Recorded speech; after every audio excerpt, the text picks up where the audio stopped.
And welcome back to another episode of the Great Ace Attorney Chronicles. I think we're kind of getting near to the end, so maybe 1 or 2 more episodes left? So, this is the article in question, is it? The small box deposited with the pawnbroker by Mr. McGilded 2 months ago.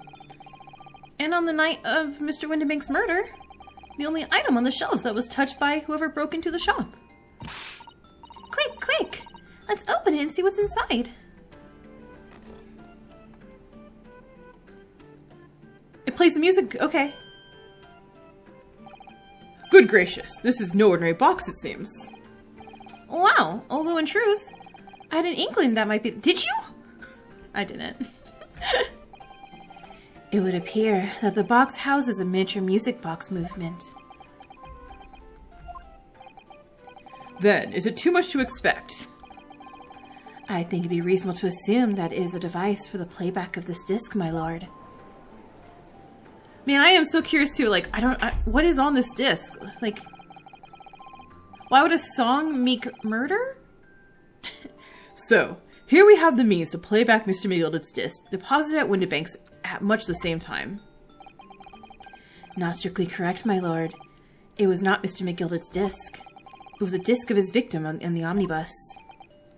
But why, for heaven's sake? Are we to understand that the brickmaker was trying to sell this music box disc to Mr. McGilded? Do we know, sir? Well, I believe the answer would be clear if we listen to the music on the disc, my lord. Yes, very well. Let the court now listen to the curious disc at last. Oh, wait, my lord! Good grief, what is the meaning of this, Inspector? What? I wonder what Gregson's hiding! The music box and the disc are, well, they're related to the case. No need to spoil the somber atmosphere of the courtroom with a silly bit of music. Well, this disc may very well have motivated the culprit in the case to commit murder. Clearly, there's every chance that it's fundamentally important to understand what's happening. The prosecution has no objection. But no! That piece of evidence is police property. Clearly, Scotland Yard has some vested interest in here. But it is policy of this prosecutor to leave no avenues unexplored. And you, Inspector, have no jurisdiction here to prevent this from happening. Go! No further delays, please. Play the disc. Okay, let's listen. Wait, we can't leave the paper on. It won't play with the paper.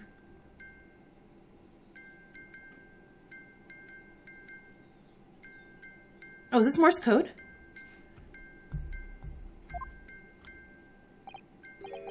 What on earth? That is certainly not what I would call music.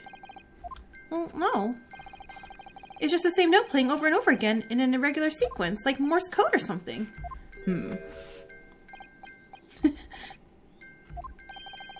Mr. Graydon, is the blood loss from your bullet wound getting to you? This really is priceless. Shimmy, shimmy, shimmy. After all that, the music box is broken. Huh? Broken? Well, it can't be, right? Well, obviously. In fact, I wouldn't be surprised if the officer sent to fetch it didn't drop it on the way back to the courtroom. Well, with much regret. No! Objection! Objection! I feel the court must accept that this music box offers little in the way of clues. Van Zeeks, help me out here! Are you ready to move on, counsel? Come on. Okay, yeah, alright. It does look as though it's completely broken, but is it? Could this music emanating from the music box possibly be a new... Yes! It's freaking Morse code! Well, I believe it could be relevant, my lord. Good lord, but how can it be? It's an abomination, counsel, mere noise. I fail to see how it could have any meaning whatsoever. I mean, it does sound strange, I agree, but there's one thing bothering me. While Graydon stands there chortling victoriously, the inspector beside him has a rather telling expression on his face. It's as if Gregson recognizes the sound, as if he's familiar with it somehow. And that's making him appear extremely on edge. If that's the stance of the defense, my friend, answer me this. Huh?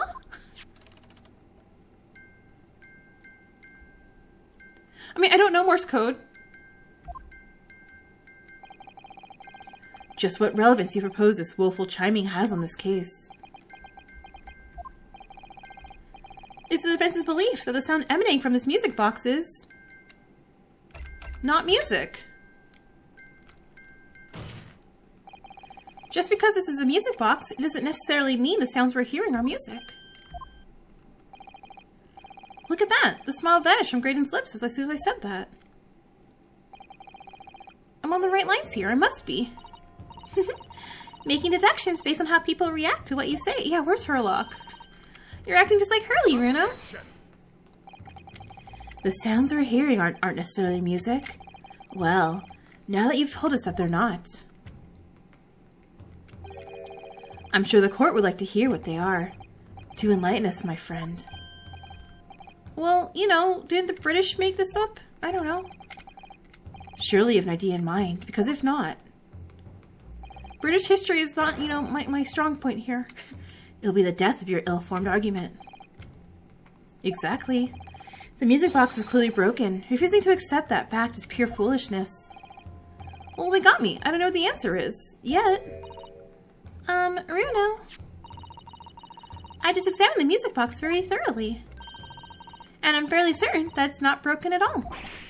Wait, really? Really? The way it's been made, it can only produce a single note anyway. Thank you, Iris.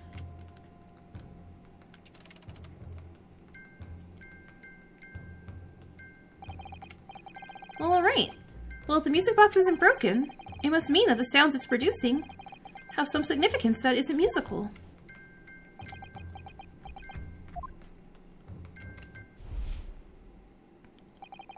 Ah! Could it be? Is that what those sounds are? Something just struck me, Runo. I feel like recently, in the past few hours even. The tappy lady! The tappy lady! The jury! Jury member 4? 3? 4? 4. Ma'am, we need you. I heard another sound very much like the one this music box makes. Well, yeah. It's a familiar sound. Actually, Iris, I was just thinking exactly the same thing. I'm going to have to press the defense for an answer. If your assertion is that the sound produced by this music box is not in fact music at all, then what the devil is it, counsel? Well, all the evidence we've seen so far, and all the testimony we've heard. It's all pointing to a single answer now. The prosecution demands that, my friend. Presents proof now. Tangible proof of this latest wild speculation. Well, alright then. This could be the best chance I'm going to get to fight back in this trial. And if I'm right, it's going to join all the dots together. The evidence that explains the true nature of the sound... Wait. Can I switch over to people? Oh, damn it. Okay, hold on.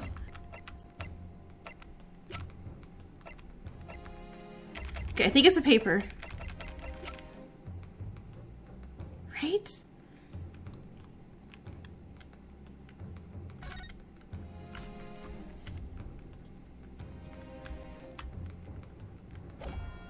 Okay, so clearly, I think McGilded was leaking government secrets to foreign agencies. Via music boxes? I'm gonna put it in the paper, even though I may be wrong. I don't know if I'm 2 steps ahead or what. Take that! Today's paper, counsel. The headline is Pawnbroker Perishes in Pick Purse Plunder. Hardly supportive of your case. Well, no, my lord. I was hoping you'd look a little further down the page. Further down. Ministry mole, classified secrets may have been leaked overseas from Ministry of Justice. Yes, this is a very serious matter being investigated at the highest level, I understand. I have heard that international transmissions along supposedly secure lines are somehow being intercepted and leaked to various other countries. And presumably, those transmissions are in the form of wired telegrams? Of course. Juror number 5, your input, please. Stop. Oh, me, sir. Whatever's the matter? You told the court before that you worked at the same communication station as Mr. Graydon, did you not? Yes, that's correct. And the particular station where you work deals with government communications and newspaper reports? Oh, yes. We're not your run-of-the-mill communication station at all. Our work is extremely important. Then tell me, is this not a very familiar sound? You don't mean to say, is it? Well, yeah, that's right, madam. It bears more than a passing resemblance to the sound made by your telegraph machine as you tap. Okay, so not... Oh, it is Morse code. Okay, cool. I'm like, wait. Are telegrams not Morse code? But I don't believe it.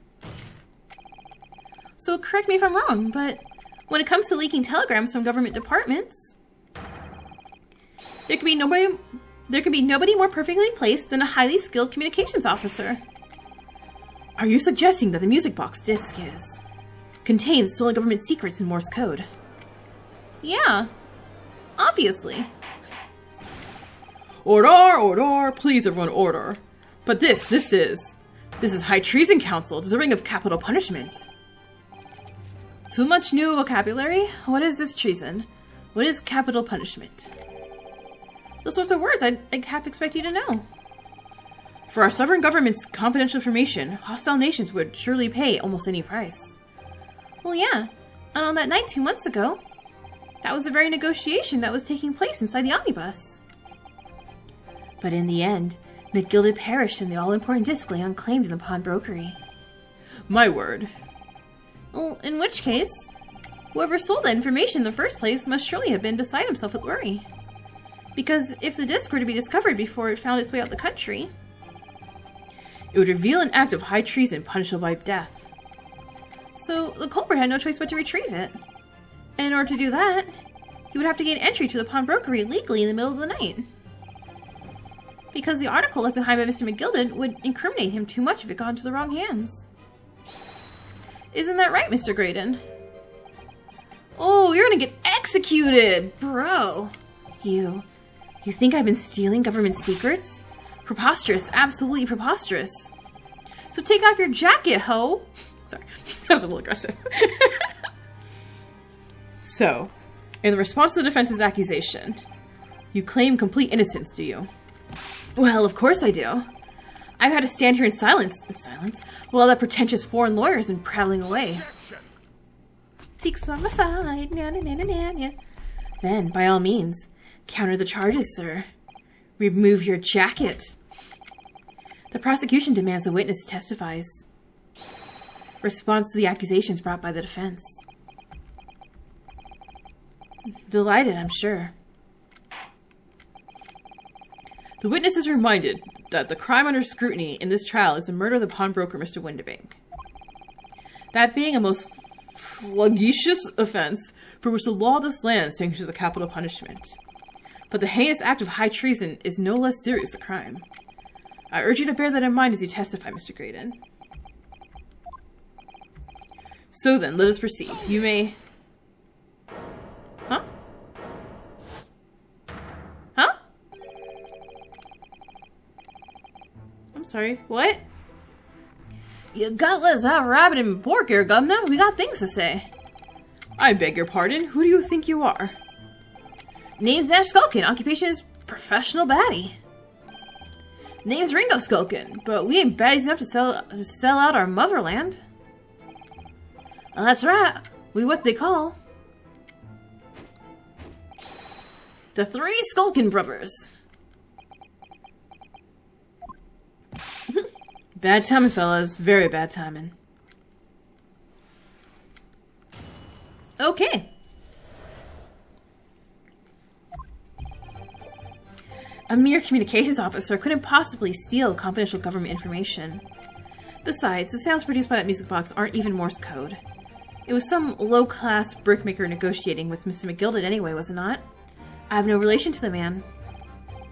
Look, all we done is break into the gaff dealer now, like what he told us to do. If we know there was dodgy government secrets involved, we wouldn't have touched it.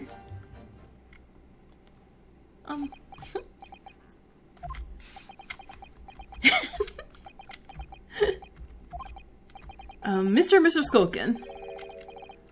I'm Mr. Luke, Governor. What's up? Do I take it that you now admit to the crime?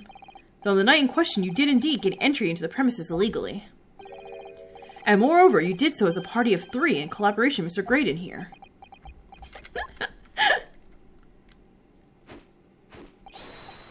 We did, Gov, we did! Thanks. Quiet down, please. What say you that, Mr. Graydon? I have no idea what these 2 ruffians are referring to. You little rotter! Getting all mixed up in all this monkey business? You never said nothing about no government secrets. It was supposed to be a straight-up job. And what about the geezer whose shop it was, eh? Poor bloke didn't have to die, did he?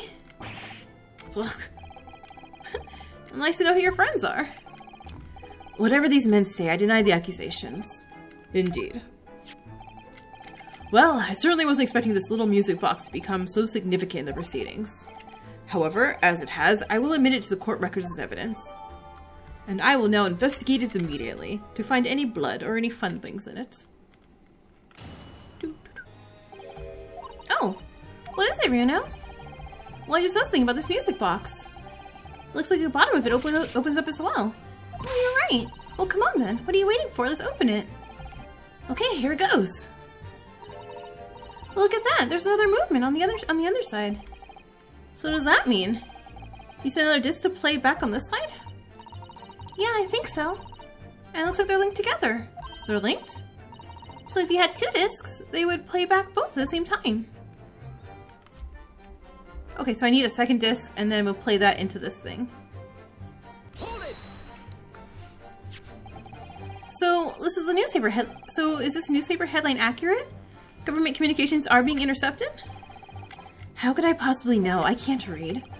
Well, what do you mean by that? Any important government communications are handled by high-level officers, by specialists. General members of staff in the station where I work would never be entrusted with such sensitive information. Oh no, stop! Must say something, stop! Oh no, stop! Must say something, stop! Let me guess. Juror number 5. We regular communication station officers aren't as lowly as you're being led to believe. A team of us are responsible for setting up and testing the telegraphs used by the ministry. And Mr. Graydon is the team leader. Okay, that's fascinating. Looks like no one here's on your side. Graydon is highly skilled operator, stop. Currently in presence of idols, stop. So you had access to the equipment used for these confidential communications, Mr. Graydon. Well, what of it? The transmissions are always made behind closed doors so they can't be heard. And in any case, all messages are sent enciphered. Normal employees couldn't possibly understand them. Oh no, stop. Must say something, stop. Mr. Graydon regularly attends meetings with ministry technicians and the ministry communications team. He assists them in ensuring that there are no errors in important international communications. And he's received the top prize of the cipher cracking convention 5 years in a row now. Okay, that's fascinating. Dude, you're getting dragged. Graydon is a highly skilled operator, stop. Currently in presence of idols, stop. Well, your idol would appreciate if you'd keep your mouth shut. She should really pick her idols more carefully.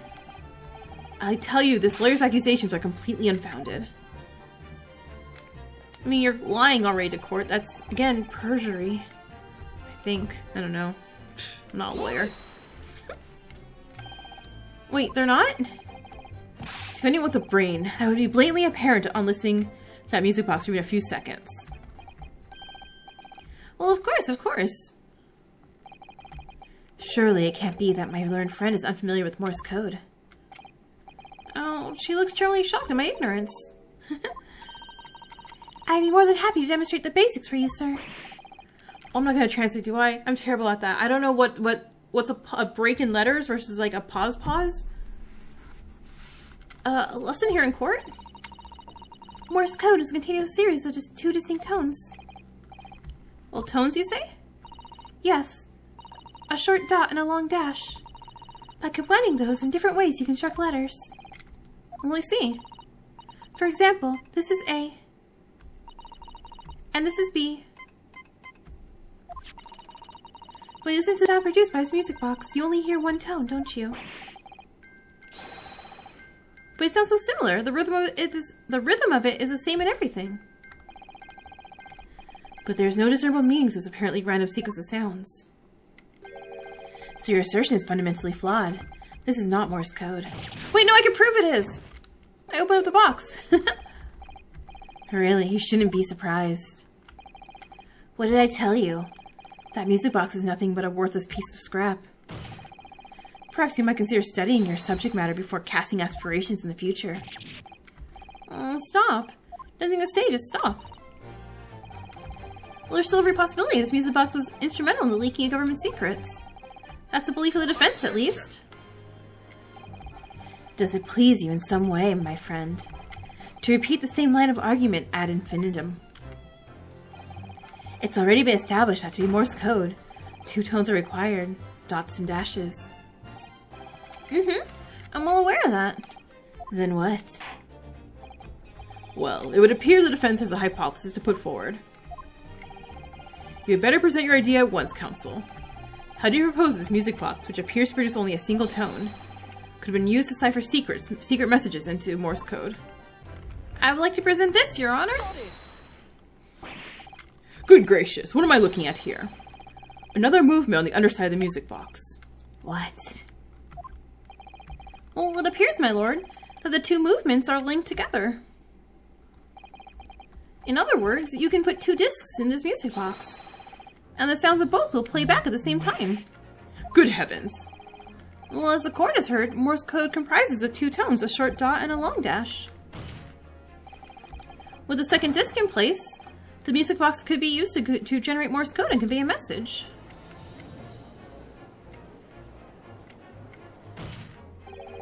This is beyond a joke. Well, I'm sorry? This poor excuse for a lawyer has absolutely no evidence to support. Is the thing not being a weird thing a thing? Though, of course, if my learned friend were able to present the court with a second disc, that would be another matter. Well... Huh? Well, he can't at the moment. And may I remind the court that, as the witness has pointed out, he was not in the one in the omnibus with Mr. McGildy 2 months ago, striking a deal over the disc 4 discs. Indeed, that was Mr. Mason the brickmaker. Yeah, exactly. I had nothing to do with it whatsoever. Huh? Make him take off his jacket! Though it has holes, I must admit the argument presented by the defense has much promise. I believe the cross-examination should continue. Okay, so the link between Mr. Graydon and the victim of the omnibus case must be there somewhere. But I haven't found it yet. Oh dear. It looks like you need to give your argument more strength, Runo. You'll reiterate your testimony if you please, Mr. Graydon. If I must. Though I maintain exactly what I did at the start of the pointless cross-examination.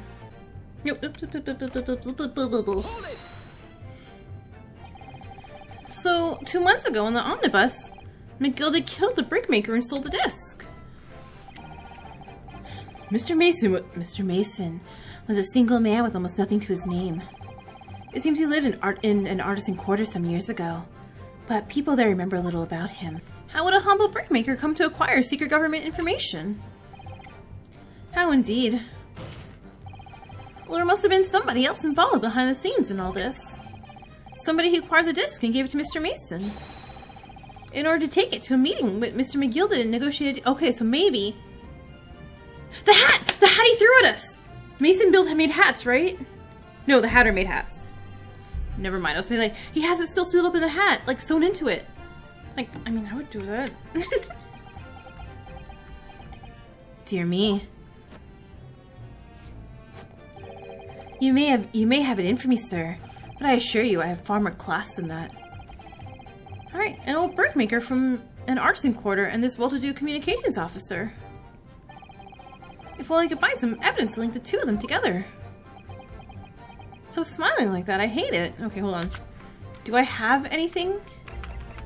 Suzanne-san! Okay. East End of London? Brickmaker. Suzato, these are some very short notes. Hold it! Like Mr. Graydon told you to do, you mean? Well, that's it, yeah. Who else, eh? Silly me thought we was just popping over from Natter after all them years, but the rotter had us do a dodgy job for us. Ish? Well, let me stop you there, Mr. Skulkin. After all them years, you say? Do you mean to tell me that Mr. Graydon is an acquaintance of yours? We're the same sociable kind of baddies, you know?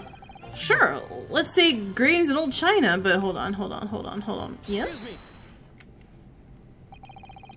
Is something wrong, Mr. Skulkin? Eh? No, the other Mr. Skulkin. What? Who, me? When your brother was testifying just now, he said something that seemed to cause you to react. Oh, I was just remembering the old days, that's all. We used to have right an old laugh together way back when. Together with Mr. Graydon, you mean? Yeah, with Ash. I mean, you look at him now in his fancy whistle and flute, and you wouldn't Adam and Eve it.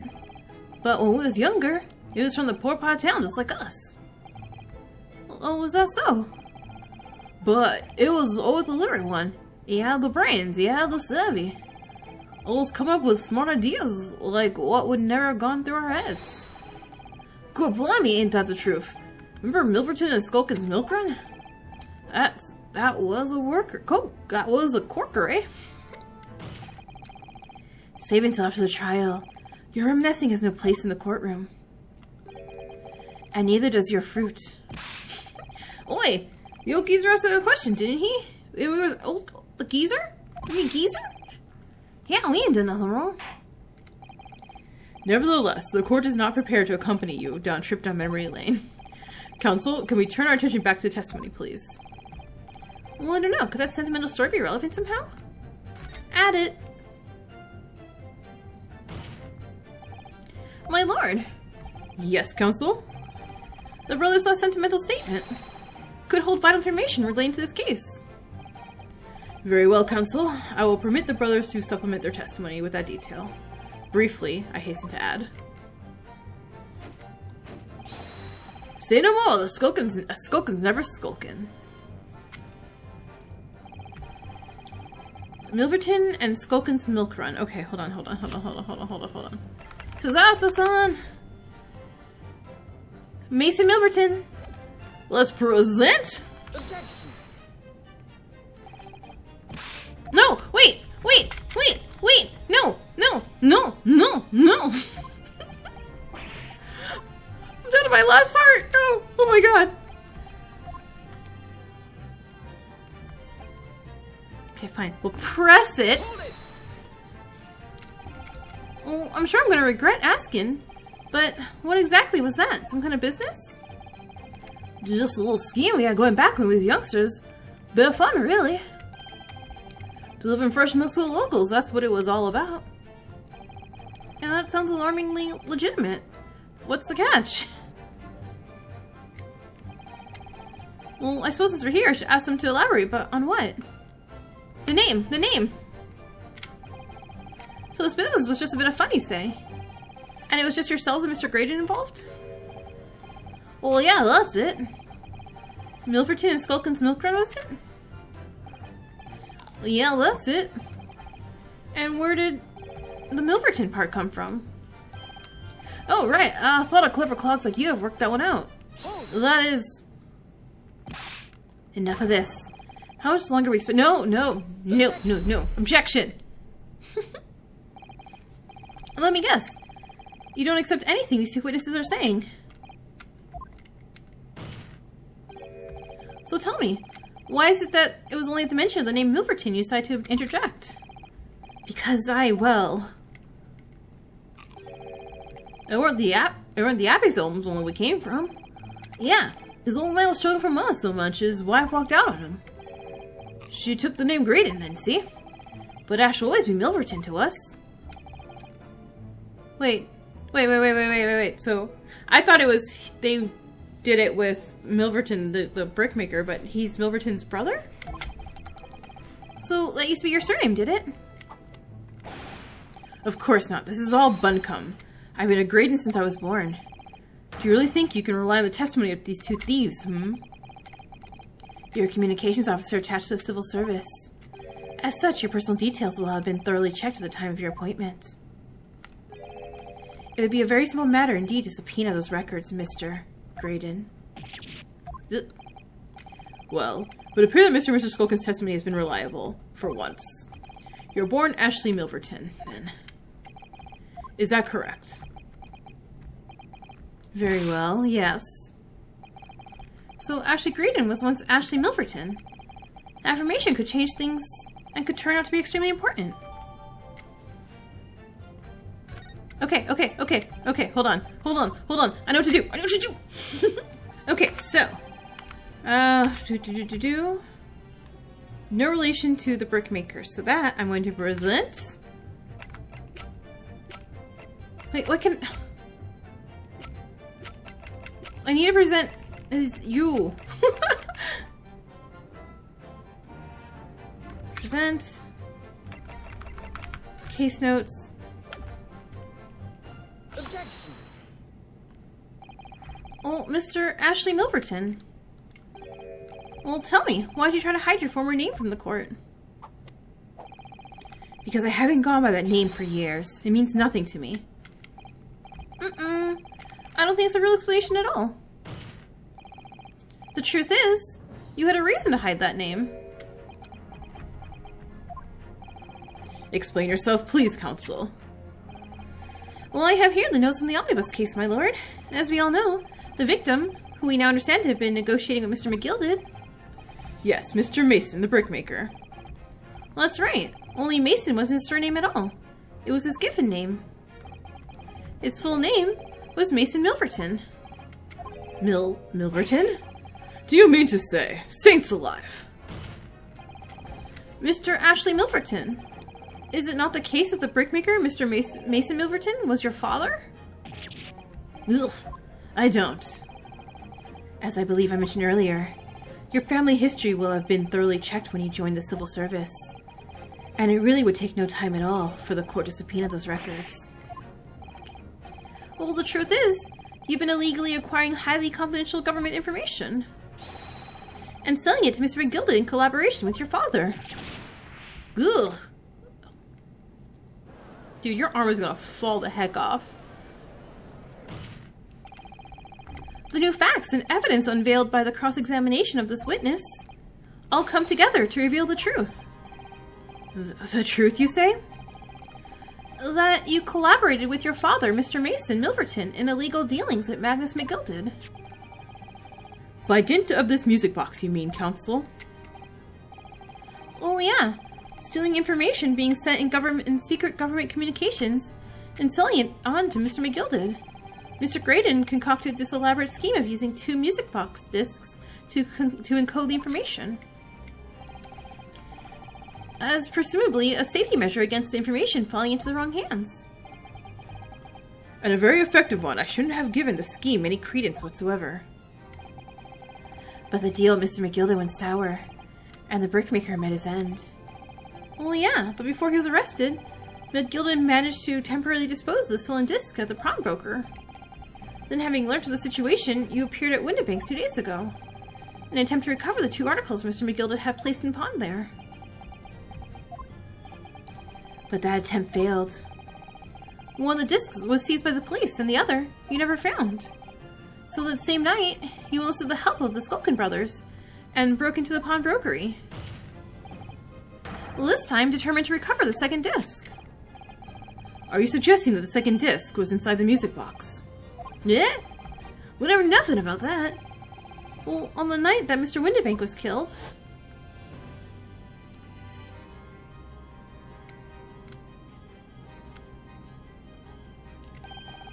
the intruder in the pawnbrokery touched one item, and one item alone, the music box.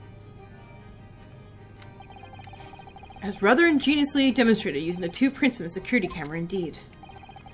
So the question naturally begs answering is this. Why was only that one article disturbed? The answer is obvious, because it contained the second disc, which the intruder was desperate to retrieve. Since if it were to fall into the hands of the police, it would be proof of his high treason. Well, Mr. Graydon? Do you deny that all of this actually began on that fateful night 2 months ago? He bleeding. He do the blood. I refuse to accept any of this nonsense. Sir? There appears to be blood seeping through the sleeve of your jacket. What? Ugh. So 2 nights ago, we know that 3 shots were fired at the scene of the crime in Windibank's pawnbrokery. One took the life of the pawnbroker himself. One shot the love of my life, Mr. Sholmes, in the waist. On his pouch. And the final bullet struck the calendar on the wall of the shop, having first pierced the arm of one of the intruders. Mr. Graydon, that wound in your arm that you seem to be trying to hide, it's a bullet wound, isn't it? He's got you now, Miljana. Time to call it quits and crook, I reckon. Dude, he's gonna get double murdered if he does. Don't acknowledge my Don't acknowledge my presence there under any circumstances whatsoever. Those are my terms, remember, and I paid you handsomely to comply. Clearly I was a fool to think I could trust some common backslum thieves. Huh? Fine, I admit it. I was there in Windibanks that night. I paid this pair 10 guineas to accompany me. As you notice, I sustained an injury in the course of my adventures. Do a little skulk and dance with them. But that is all. I admit to nothing more. Stealing government secrets? Negotiating with Mr. McGilded? Dude, your arm. As God is my witness, I recall nothing of the sort. Well, he's not gonna go down without a fight. Not until I can show hard evidence, I suppose. Well, nevertheless, the defense has now established a crucial fact. Which is... Well, we know that one bullet was fired from each of the 2 firearms you have in evidence. The bullet from the Skokin brothers' gun hit the pouch around Mr. Sholmes' waist. And the bullet from Mr. Windibank's gun clearly must have been the one that caught Mr. Graydon in the arm. Indeed it must. We can rule out the possibility that the man shot himself. And that leads us to only one conclusion. Mr. Windibank was shot by a 3rd gun, which can only have been fired by the 3rd intruder. Goodness. That's right, Mr. Graydon. Grr. The only person who could possibly have shot Mr. Windibank that night is you. Hold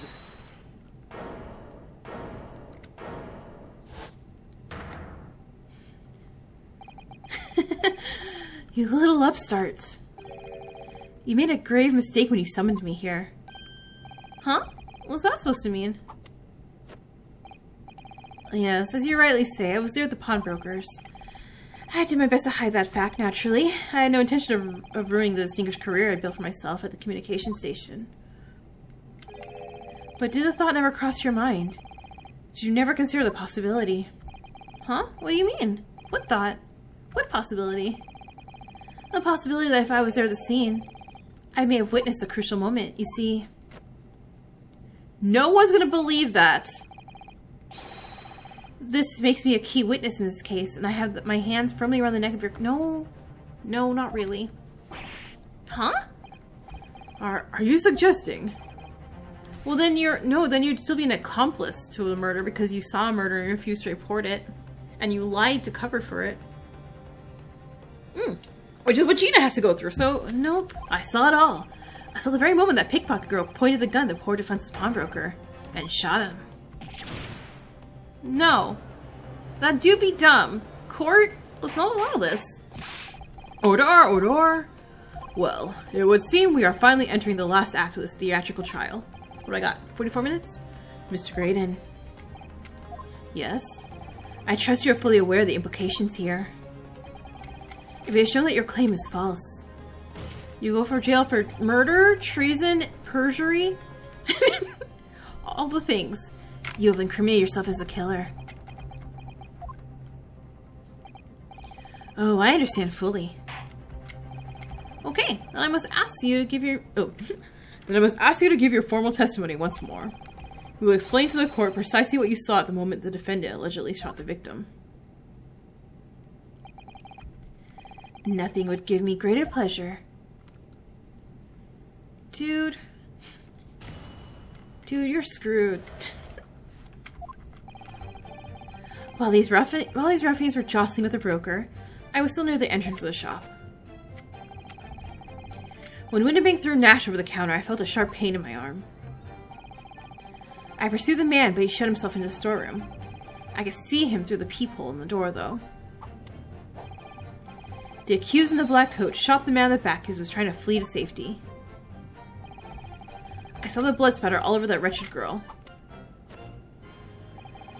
Then she tossed a gun out the peephole, so I picked it up and made my escape. Okay. Tossed the gun, but then collapsed the gun in her hand. Blood splattered all over her, but she was found unconscious without blood splattered all over her. Good gracious, this is quite an extraordinary testimony. You claim, sir, under oath, to have clearly seen the defendant pulling the trigger. It all be done, though. Order. It was my intention to testify this way. But neither is my intention to be found guilty of a murder I didn't commit. So you see, my hand has been forced. I tell the truth now as an act of self-preservation. The truth? Until now, the prosecution was completely unaware of these details. Well, yes, sorry about that. Why is Gregson helping him some more? Having shot me in the arm, the pawnbroker was then shot in the back by the accused. As I said, she was showered in his blood. Okay, you say the blood spattered all over the accused's coat. Are you sure at this... I'm your voice. Oh yes, quite sure. All over the black overcoat that pickpocket girl was wearing at the time. Really? If her coat could somehow be shown to harbor vestiges of blood, that would be conclusive evidence here. I mean, I can, but it's not going to be the right bullet. Such an investigation is entirely possible, my lord. Huh? Only very recently, a German scientist has developed a technique to identify human blood. So here's the true science. Not some amateurish detective's dubious foray into the world of chemistry. Oh, okay. I'm like, dude, if you're going to accept the gun as evidence now, we can use it for other things as evidence later. There's nothing dubious about Hurley's work. His ideas are all sound. Ideas are of no use to us here. In science as in law, theories must be proven before they stand. In Germany, the technique has already been employed in the courtroom as a basis of evidence. Scotland Yard has a small quantity of chemical reagent used, with your lordship's permission. We could shatter all vestiges of doubt within minutes. Oh, but it has Mason's blood on it, not what's his face's blood? Old man blood. Windibank. This doesn't look good, Bruno. Well, why not? Well, we know, don't we? That there's blood all over the front of Judy's coat. And they tested with their chemicals. Oh, you're right. I was forgetting what happened yesterday. But that's not Mr. Windibank's blood. The stain's from 2 months ago. That's Mr. Mason's blood from when he was stabbed by McGilden, who was wearing the coat at the time. Well, my lord, the defense objects to the test proposed by the prosecution. Overruled. Lord Van Zieks, make it so at once. Oh, now we look sus. With pleasure, my lord. And while we await the results, the defense may proceed with the cross-examination. Well, heck! Once they find blood on the overcoat, Gina will be... Counsel? Whatever. For cross-examination. Yeah, sure. Alright, I gotta make this go well. If I don't manage to uncover some decisive evidence or a really compelling clue now, I have a very bad feeling about the outcome of this trial. Hold it! Mr. Windibank emerged from the storeroom, I believe. Ringo and Nash were scouring the counter when he suddenly appeared and flew at them. He already had the revolver in his hand. Fortunately, I wasn't too close. Never been so scared in my life. Well, yeah, we were just, regular mild-mannered burglars, that's all. We don't want violence. So there's a pair who carry a gun and shot my Hurley. Oh, what do you mean when you say you were near the entrance to the shop? I was in the doorway, running my eyes over the shelves of forfeited items. Looking for the music box, of course. The broker went for Nash in the first place. Then Ringo joined in, making it 2 against 1, so I assumed they could handle the situation. But I was wrong. I was trying to help my little bros, but the old geezer chucked me over the bloomin' counter. So I pulled me gun on the old fella. And that's what made him scarper. The pair of you setting upon the poor defenseless pawnbroker together. Shame on you. Sorry, Gov. Hold it! You mean that's the moment you were shot? Yes, although I didn't immediately realize that what had happened, of course. Things crashed to the floor from the counter as the three men were brawling. It was exactly that moment that it happened, so I didn't hear the gunshot. And the bullet went to strike the counter in the wall behind you. So it would appear. When I looked at my arm, I saw it was bleeding badly, so I wrapped my handkerchief around it. Seeing as I couldn't explain what had happened to a doctor, I had no choice but to wait for it to heal. I didn't imagine it would still be bleeding 2 days later. Did Mr. Windibank intend to shoot you, do you think? Well, I don't imagine he even noticed I was there, to be honest. Perhaps the gun went off accidentally. Anyway, it didn't quite strike home. When I pulled me gun on him, he tried to shove me out the way. And then he scuppered through that door out back. At which point, what did you do? At that point, what did you do? Hold it! You mean you chased after him? I don't recall the reason why, but I ran after him to the back of the shop. And what about this peephole in the door you mentioned? Well, unsurprisingly, the storeroom's door is a solid job. Made of stout wood. But there's a small opening about head height that lets you see what's going on from there from the outside. Well, actually, I should know that, shouldn't I? I looked through it myself that night. And what about you burgling brothers? Did you see what went through this peephole as well? Well, likely Gov didn't see nothing of the sort, Gov. I doubt those two buffoons were even aware of this peephole's existence. So the Skulkin brothers were there, but they didn't see the killing of Mr. Windibank take place? Inside the storeroom, I could see the broker and that young girl standing there. The defendant? Yeah, so neither of them noticed that I was looking. The girl raised her gun and pointed straight at the man. And then, what'd you see next?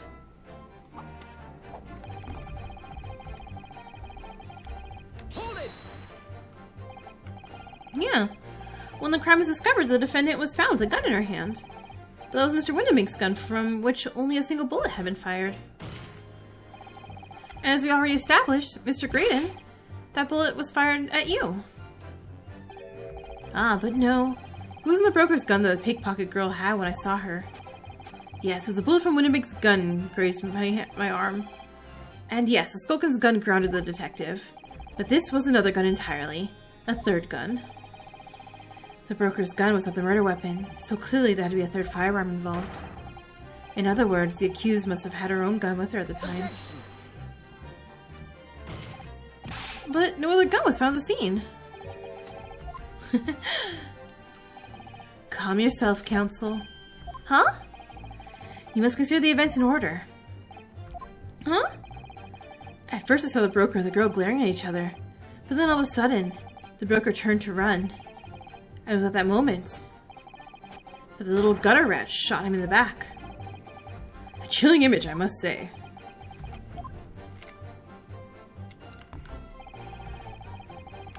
Hold it! All over her? Yes, through the peephole. I saw it clearly. Of course, the stains are invisible now, with the coat being such a dark color. But I assure you, that garment is sullied with the victim's blood. Well, it's sullied with blood, that's for sure. But it's not Mr. Windibank's blood, is it? Well, no, that's right. It's Mr. Mason Milverton's blood from when McGillis stabbed him 2 months ago. It's so annoying. If only they accept police chemical analysis, we could prove that. But they won't, so unfortunately, we can't use this evidence to support our case. Father.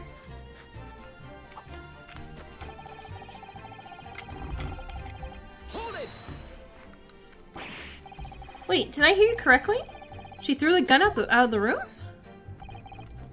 That's right. After the broker fell to the floor, she started walking over. Over where exactly? In the direction of the storeroom door, to where I was watching.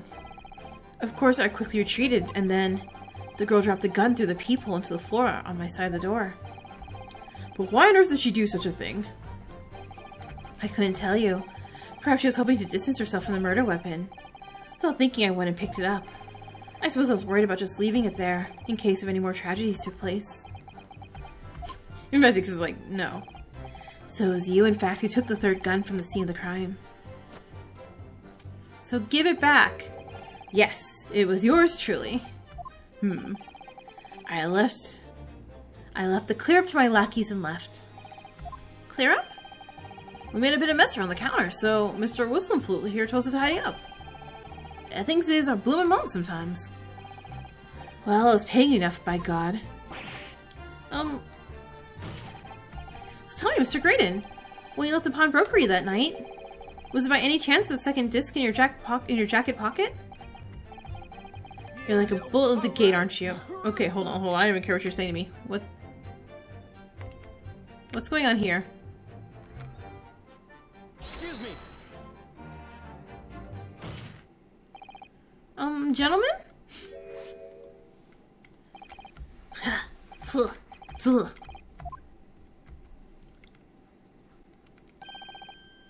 Something wrong, Sunshine? Dude. Well, that should be my line. You do realize you were just violently shaking Mr. Skulkin. Blimey, this D's a bit of a hooligan, ain't he? What was going on just now? You saw me grab me and whistle. Wild the blazes, he said. Didn't you mention the third gun when we got you down to the station? And why didn't you? 'Cause we didn't know nothing about it. All that flaming people in the door. Sorry about that. I can be prone to losing my rag sometimes. Not hurt, are ya? Good blimey, see the way he's looking at me? I'm telling ya, this D gives me the willies. Oh, that was strange. The inspector doesn't normally get quite worked up, is that? He wouldn't normally grab someone. No, that wasn't like Rexy at all. He's normally all sweetness and light, no matter what I say to him. Well, yeah, but I think you're a special case, Iris. Well, anyway, that was definitely out of character.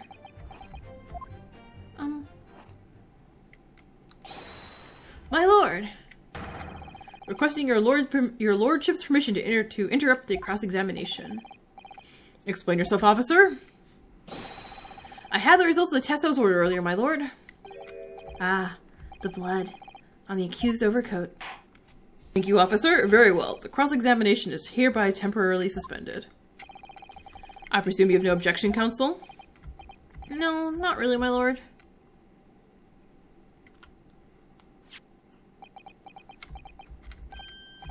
Well, there you have it.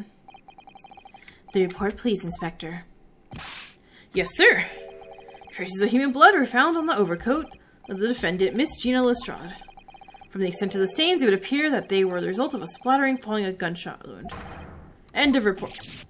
Goodness me. Wait, but gunshot wound? Did it say gunshot wound? Stop it. See? What did I tell you? Well, no, the blood on the coat is not Mr. Windibank's. What on earth makes you say that, counsel? The coat originally belonged to Magnus McGilded. Just before his coat was deposited at Windibank's, McGilded had fatally stabbed Mr. Mason Milverton. So the blood on the overcoat is the blood of the brickmaker from the omnibus case.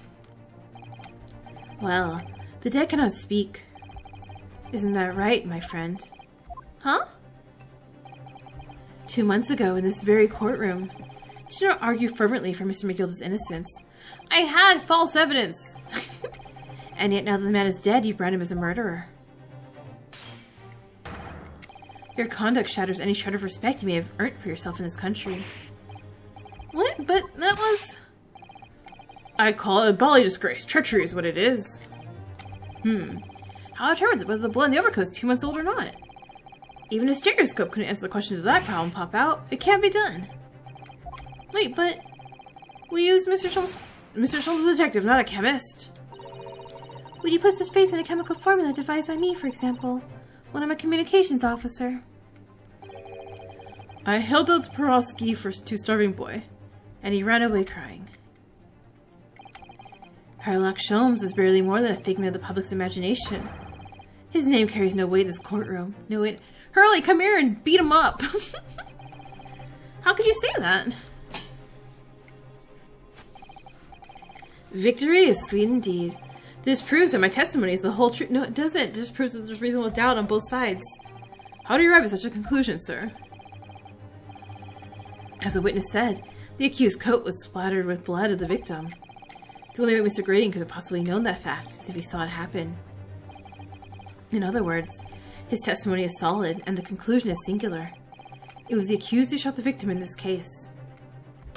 That is the whole truth. No. My lord. Been a long... No. We don't have time for this. This is an hour already.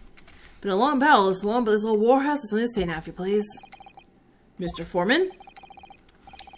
As of this moment, sir, the squadron has reached its final decision. Ready, men? All for one now. Sir! Guilty. Guilty. Do you guys just forget all the proof I just shown earlier? Guilty.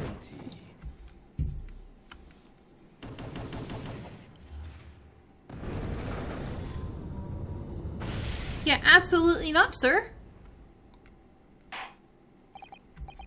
Well, it would appear that the ladies and gentlemen of the jury have reached a unanimous verdict.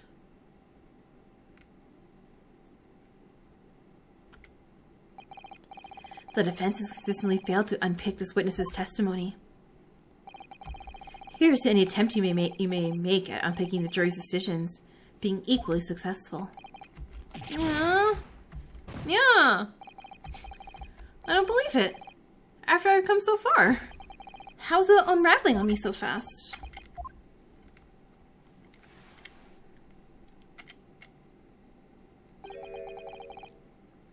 How very distressing to be held in... My Hurley's back! How very distressing to be held in such low self-esteem. Hurley! Wouldn't you agree, Mr. Naruhodo? Officer, you deliver the report now. That will be all, thank you. It occurs to me with some regularity, Mr. Naruhodo, that scientific truths are determined not by science, but by none other than the human mind. I know that voice. Am I going mad? Ugh. My love! My darling! Take off that mustache, please! Mr. Sholmes! What is the meaning of this? Oh, I love you. Order. What business do you have here, detective? The last I heard, You are shot, bro! as well as I would be, had I not been set upon an errand. What errand? Hurley, it's really you. You're awake at last. Yes, good day, Iris. I appear to be rather late to rise. My apologies. Now, my lord, if you will humor me. In what manner, sir? I have something of great importance I wish to give to the young lawyer over there. I need no more than 5 minutes. Would you be so kind to spare us the time? What say you to this, Lord Van Zeeks? You're no longer the hottest guy here. Take that. This trial has taken many hours of the court's time, having spent so long already. Exactly, having spent so long already. We don't want to go wasting more precious time. As I was saying, having spent so long already, it would seem churlish to deny the defense a mere 5 minutes. Ugh. Very well then. Counsel, you have 5 minutes. Hurley. I love you. My dear fellow. I apologize for my tardy arrival. Mr. Sholmes, are you alright now? Alright, I'm all wrong. Huh? I've only just managed to summon the strength to stand, man. I asked the judge for 5 minutes. But I fear that may even prove too much for me. Pray forgive me should I pass out. Well, let's make discussion as short as possible then. Hurley, this place is full of idiots. None of them can see how wonderful your chemical blood analysis is. Ah, well. Look, that concoction of mine was really just a bit of sport to assist me in my investigations. I never took the trouble to refine it for appraisal by the scientific community, an oversight on my part. Oh, right. Modesty? Really? But enough of that. I'm here to give you this, my dear fellow. Well, what's that? A lavender furoshiki wrapping? It's from Mrs. Sato. A leaving present from Mrs. Sato. From Mrs. Sato? Is it lunch? If possible, matters were to be settled without me giving you this. Those were her instructions when she asked me to do her this favor. I don't get it. Mrs. Sato foresaw today's events, I believe. She knew the culprit would attempt to escape justice by means both devious and underhand, and that you, Mr. Naruhodo, fighting fairly as you are, won't do, would find yourself in considerable peril. At that very moment of crisis, you were to be given this small parcel.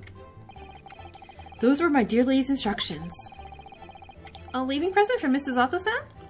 Whatever could it be?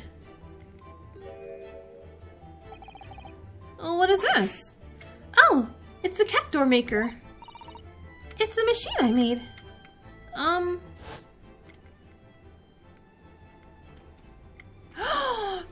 Okay, remember like a few episodes ago I pointed out that there wasn't a hole in the door in the first picture and there was one after. Hold on. I want to prove I'm smart. Alright. Yeah, look here. There is no hole in this. And then going back to after, there's a hole. I'm so smart! Meow. Oh, what's Susie up to? Mrs. Sato muttered the following words before she left. I'm a failure. I don't deserve to be a judicial assistant. Wait, what? Didn't she say something like that? Whatever did she mean by that, Mr. Sholmes? That night, when you left Mr. Windibanks in pursuit of the thieves, Mrs. Sato made use of this contraption for a certain purpose. That is your answer, dear fellow. Not at all cryptic, then. Mrs. Sato-san used the cat flapomat that night? But why?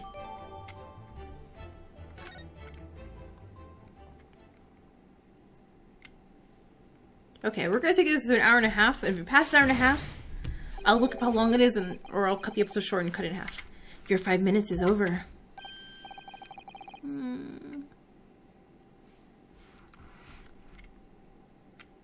We're out of time already?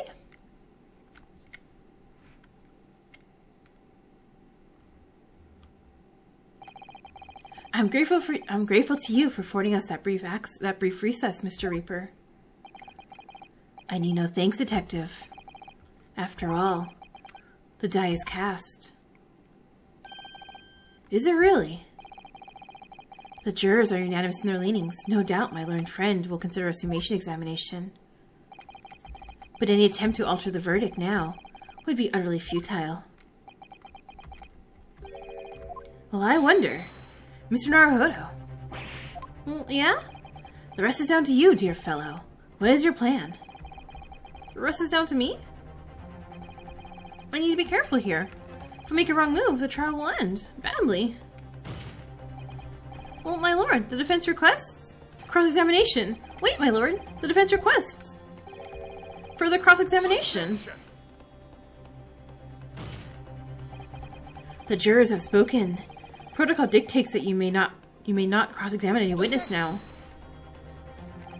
The defense is not asking for the cross-examination of a new witness. Rather to continue with one of the existing witness. What?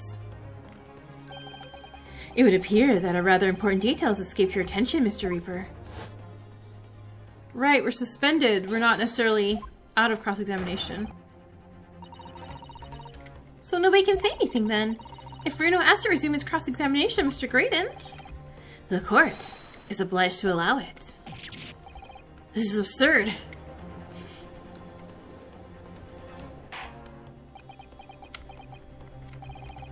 I would remind those present that this is my courtroom. I concur that the defense is entirely within its rights to request a continuation of the cross-examination. However, I will not permit an unremitting protraction of these proceedings. Therefore, I've decided to afford the defense one final opportunity in concluding the cross-examination. Counsel, you must choose but one statement from the witness's testimony, and but one piece of evidence to present in support of your argument against it. Okay, a single chance. If following that the situation remains unchanged, I shall move to abjurate Is that clear, counsels? You will not press the witness any further. My lord. Sure, my lord. A single statement and a single piece of evidence. Most generous. Well then, Mr. Naruhodo, it's high time I fell in a dead faint. I leave this in your capable hands. Marry me.